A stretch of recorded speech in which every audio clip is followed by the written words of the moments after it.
전 세계 최고 전문가들과 석학들이 우리 한국인들에 대해 한 목소리로 인정하는 세 가지 특징들이 있습니다. 첫째, 전 세계에서 가장 머리가 좋으면서도 동시에 교육과 배움에도 부지런해서 전국민 개개인 인적 자원 경쟁력의 극대화를 이뤄낸 민족. 둘째, 언제나 전 세계에서 가장 빠르게 새로운 기술을 도입하고 받아들이며 이후 즉시 그걸 더 높은 수준으로 발전시켜버리는 멈추지 않는 역동성의 테크노 민족. 셋째, 평소에는 서로 가족 안부 물어보며 죽일 듯이 편 갈라 싸우다가도 나라에 위기가 찾아오거나 공동체에 문제가 생기면 순식간의 각성에 무서운 속도로 똘똘 뭉쳐 단결해서 마치 백혈구가 몸속에 들어온 암세포를 몰아내듯 경제면 경제, 재난이면 재난 가리지 않고 모든 위기를 순식간에 해치워버리는 미친 회복력을 보여준 후 다시 서둘러 서로 싸우기 시작하는 민족. 그리고 나라의 개개인들 모두 그 어떤 권위에도 절대 복종하지 않고 시민들 스스로가 나라의 주인이 되어 전 세계에서 가장 높은 수준의 민주주의 국가를 세워버린 국가에 대한 주인의식이 전 세계 어디보다도 강력하고 탁월한 자존감 높은 민족. 대략 이렇게 세 가지가 지난 20-30년간 해외의 유명한 경제학자들이나 사회학자들이 우리나라나 한국인들을 표현할 때 빠지지 않고 반드시 언급했던 우리 한국과 한국인들의 독특한 강점이자 종특입니다.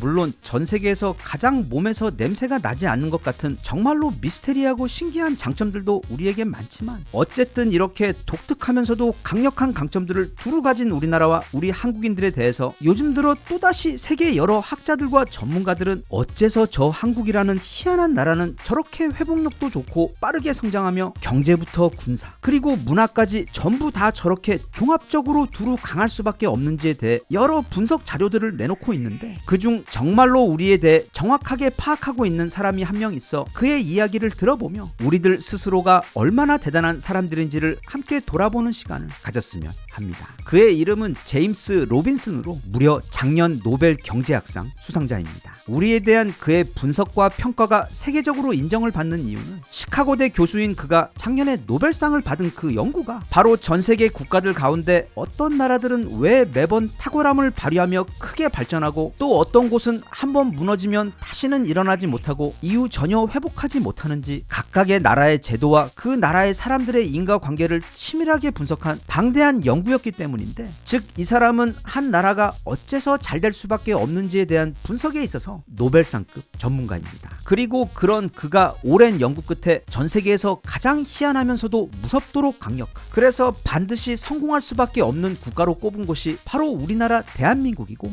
무엇보다 그는 저 위대한 나라인 대한민국의 놀라운 성공의 구할은 바로 그 나라가 가진 인적 자원의 퀄리티, 다시 말하면 한국인들 때문이라고 강조했습니다. 네, 우리나라는 자원이 거의 없는 대신 바로 나라의 사람들이 가장 큰 자원이자 무기인 국가이며, 그래서 그 사람들 개개인 안에 모든 능력과 힘이 극대화되어 몰빵되어 있는 전 세계에서 유일한 국가라고 그는 강조합니다. 그는 우선 우리나라가 지난 70년간 보여준 그 극복과 발전의 역사는 전 세계 어디에서도 목격된 적 없는 매우 이례적이고 사실 불가능에 가까운 기적적인 성공의 스토리라는 사실을 먼저 지적하며, 그런데 어째서 한국에서만 그런 기적의 극복과 발전이 연이어 일어났는지 그 이유를 찾았습니다. 그가 볼 때 한국인들은 서구식 사고방식이나 문화로 볼 때에는, 그리고 세계적인 기준으로 볼 때도 도저히 이해할 수 없는 수준의 여러 가지 특수성이 혼합된 너무도 독특한 사람들입니다. 일단 한국인들은 굉장히 머리가 좋습니다. IQ가 지능의 척도를 재는 맞는 기준은 아니지만 한국인들은 전 세계 IQ 테스트에서 아주 가끔 빼고는 언제나 1위를 놓친 적이 없는 최고로 머리가 좋은 사람들인데, 문제는 이렇게 머리 좋은 사람들이 전 세계에서 가장 부지런하고 성실하기까지 하다는 점입니다.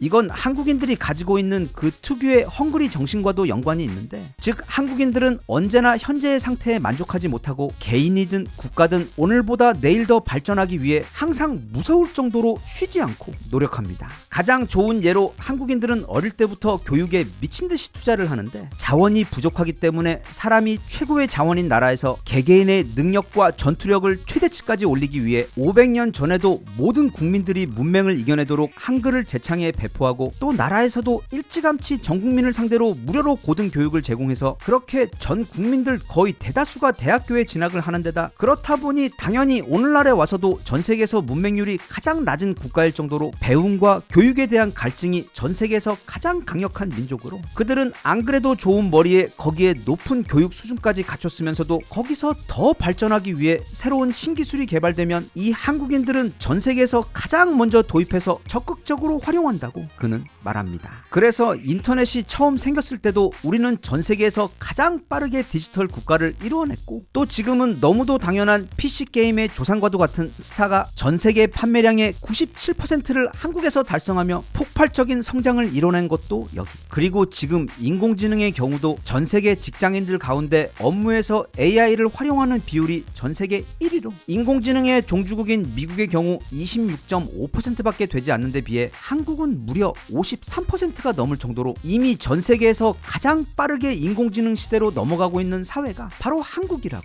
그는 지적합니다. 게다가 그들은 이런 신기술 도입과 활용 그리고 모든 부분에서의 멈추지 않는 노력을 통한 엄청난 발전을 정말 말도 안 되는 속도로 이뤄냅니다. 한국하면 옛날부터 빨리빨리라는 즉 나라에 나만 아는 닫힌 버튼이 없고 식당에 가서도 여기서 제일 빨리 나오는 것 달라는 민족. 전차 주문하면 계약서에 잉크 마르기도 전에 전차 초도분이 벌써 항구에서 내리고 있는 배달의 민족이자 이제는 마치 우리의 정체성이자 등넘버처럼 되어버린 국제번호 8위를 가진 이 위대한 민족에 대해 지금까지는 그 코리안 빨리빨리가 그 급한 성격을 조롱하는 단어로 표현되곤 했는데 사실 그건 너무 머리가 좋고 능력이 앞선 데다 발전 의지까지 넘쳐서 자기들 한국인들 빼고는 세상 모든 것이 너무 느리고 답답해서 고통스러워하는 잘 생각해보면 정말로 무서운 능력입니다. 그는 한국인들은 단지 이렇게 엄청난 두뇌와 부지런함만 가지고 있는 게 아니라 전 세계에서 가장 높은 민족적 자존심과 회복력을 가지고 있다고도 지적합니다.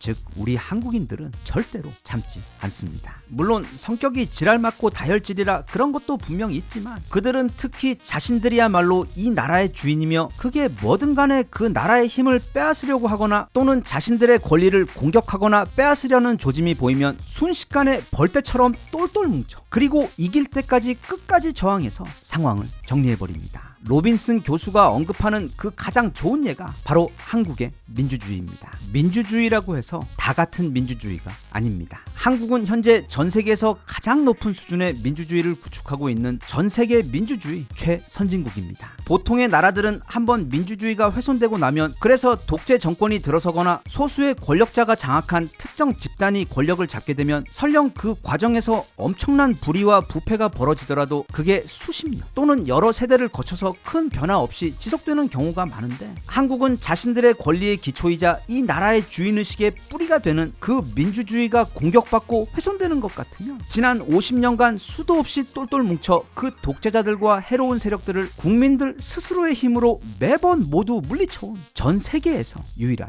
국가입니다. 로빈슨 교수가 말하길 이렇게 대단한 한국인들도 만약 어떤 이유로 그런 독재와 착취와 싸워 이기는 데 실패하면 그 예가 바로 북한이고 그렇지 않고 커다란 희생을 감수하더라도 매번 용감하게 싸워 이기게 되면 지금 전 세계에서 가장 성공적이고 모든 면에서 귀감이 되는 이 대한민국처럼 되는 것이라고 지적했습니다. 한 나라의 문화라는 것은 결국 그 나라의 사람들이 어떻게 살아왔고 또 매 순간 어떤 선택들을 해왔는지에 대한 기록이자 그런 세월들이 겹겹이 쌓여가며 완성된 그 민족혼의 표면적인 모습인데 한국이라는 나라는 그 나라의 사람들인 한국인들이 이토록 특이하면서도 뛰어난 머리에다 넘사벽의 미적 감각까지 너무도 유니크하고 강력한 강점들을 두루 갖추고 있는 데다 나라와 국민 개개인의 개성 또한 전 세계에서 비교 대상이 없을 정도로 뛰어나고 특별하기 때문에 그렇게 단지 또 하나의 경제 대국이 아닌 혁신과 매력적인 문화 그리고 강력한 민주주의가 결합된 오늘날 전 세계에서 가장 쿨하고 섹시한 나라가 바로 한국이며 한국인이라고 제임스 로빈슨 교수는 극찬했습니다. 그런데 우리에 대해 이런 말을 하는 사람은 로빈슨 교수뿐만이 아닙니다. 전 세계적으로 너무도 유명한 석학 중의 대석학인 노암 촘스키 또한 우리에 대해 극찬을 아끼지 않았는데 그가 설명하는 우리의 강점들은 로빈슨 교수보다 조금 더 구체적입니다. 노암 촘스키는 어쩌면 전 세계에서 가장 유명한 현대 언어학자이자 사회학자 그리고 철학자로 행동하는 지식인이라는 수식어답게 지난 30년 넘게 전 세계 국가와 문화를 연구하며 방대한 양의 연구와 비평을 남긴 문화 전문가입니다. 그는 앞서 로빈슨 교수가 한국에 대해 극찬을 하기 훨씬 전부터 한국 사회와 한국인들이 보여주는 그 독특한 능력에 대해 극찬을 아끼지 않았던 사람입니다. 그는 항상 한국인들은 자신들에 대해 커다란 자부심과 자긍심을 느껴도 되는 대단한 민족이라고 말했습니다. 물론 그 배경에는 다른 모든 전문가들이 지적하듯 불과 반세기 전만 해도 사하라 이남 지역 전 세계 최빈국의 수준에서 나라의 경제 상황이 극도로 처참했음에도 불구하고 불과 70년 만에 그 지옥에서 뚫고 올라와 서구 국가들은 상상도 할 수 없을 만큼 빠른 속도로 국가를 재건하고 엄청난 산업화를 이뤄내며 지금은 전 세계 최강대국 중 하나이자 경제 군사 대국이 된 한국이기에 그 모든 걸 이뤄낸 한국인들은 스스로에 대해 자랑스럽게 생각해도 된다는 뜻이었습니다. 하지만 그는 그런 표면적인 경제적 성장 외에도 한국인들이 매 위기 때마다 보여준 단결 정신이야말로 놀라움 그 자체라고 극찬했습니다. 특히 그는 지난 1997년 IMF 사태를 되돌아보며 일단 그 엄청난 위기를 20년이 걸려도 어려울 것이라는 세계 최고 경제 전문가들의 전망과는 달리 불과 3년 만에 해치워버린 것도 놀랍지만 그 과정에서 한국인들이 공동의 목표 앞에서 보여준 그 믿기 힘든 책임감과 단결력 그리고 국민 한 명 한 명이 보여준 그 희생 정신이야말로 어째서 한국이 전 세계 최고의 회복력을 가진 국가인지 증명해주는 훌륭한 사례라고 지적했습니다. 그리고 그 역시 앞서 본 로빈슨 교수의 설명처럼 한국인들은 아주 특이해서 절대로 자신들의 신성한 권력, 즉 나라의 주인인 자신들의 주권을 위협하는 대상 앞에서는 자비 없이 대응하며 온 국민이 똘똘 뭉쳐 몰아내는 모습을 반복해서 보여주었는데 이런 사례는 전 세계 어디에서도 찾아볼 수 없으며 그 자체로 이 한국과 한국인이라는 존재들은 전 세계에서도 가장 특이하고 대단한 존재들이라며 극찬을 아끼지 않았습니다. 최근 상황을 보면 세계는 전에 없이 혼란스러운 반면 우리나라는 마치 제2의 전성기를 앞두고 있는 것처럼 마치 거대한 용수철이 잔뜩 몸을 웅크리며 지금 엄청난 점프를 준비하고 있는 것처럼 이제는 코스피 4000이 일상화가 된 활기찬 경제 상황과 또 독일까지 넘어서며 전성기 시절 미국을 닮아가고 있는 한국의 방산신화 그리고 모든 게 걸려있다는 미래 AI 경쟁에서도 너무도 늦게 출발한 후발주자임에도 불구하고 지금 빠르게 전세계 최선두로 치고 나가고 있어. 이제 내년 이맘때에는 우리나라가 각 분야에서 얼마나 더 발전해 있고 또 그래서 우리의 국력과 위상이 얼마나 더 높아져 있을지 그 근거 있는 기대에 마치 크리스마스를 앞두고 있는 어린아이처럼 벌써부터 마음이 설렙니다. 고생은 경쟁력이라는 말이 있습니다. 은수저를 물고 태어나 한 번도 고생 없이 정상에 오른 이들과 바닥부터 시작해 오직 스스로의 힘으로 정상에 올랐다가 또다시 그 공든탑이 다 무너지는 과정을 지켜본 후 다시 또 빨리 스스로를 추스르고 미친 속도로 정상에 다시 복귀한 이의 저력은 삶이 평안하고 콧노래가 날 때에는 아무 차이가 없겠지만 지금처럼 전 세계가 요동치며 경제부터 안보 그리고 미래에 대한 전망 모든 것이 불확실하고 혼란스러운 상황에서는 이제 그 힘과 저력의 차이가 뚜렷하게 드러나게 마련입니다. 우리나라는 그리고 특히 우리나라 사람들은 지난 70년간 말 그대로 지옥에서 여기까지 기어 올라온 사람들입니다. 그것도 오직 스스로의 힘만으로 서로만을 의지하며 이 모든 기적을 함께 이뤄낸 정말로 강하고 무서운 사람들이기 때문에 아마 조만간 이 모든 혼란의 안개가 걷히고 나면 경제와 방산 그리고 문화적으로 최선진국은 물론이고 그게 정확히 어떻게 될 건지는 잘 모르겠지만 우리 한글이 이 인공지능 시대에서 어떤 치트키 같은 역할을 해내어 우리나라가 전 세계 인공지능 시대를 이끄는 글로벌 인공지능 최강대국이 되어 있어 이후 펼쳐지게 될 그 새로운 멋진 신세계에서는 많은 전문가들과 학자들의 예언처럼 이제 우리가 세계 G2 국가로 우뚝 서 있지 않을까 그렇게 혼자 믿고 있습니다.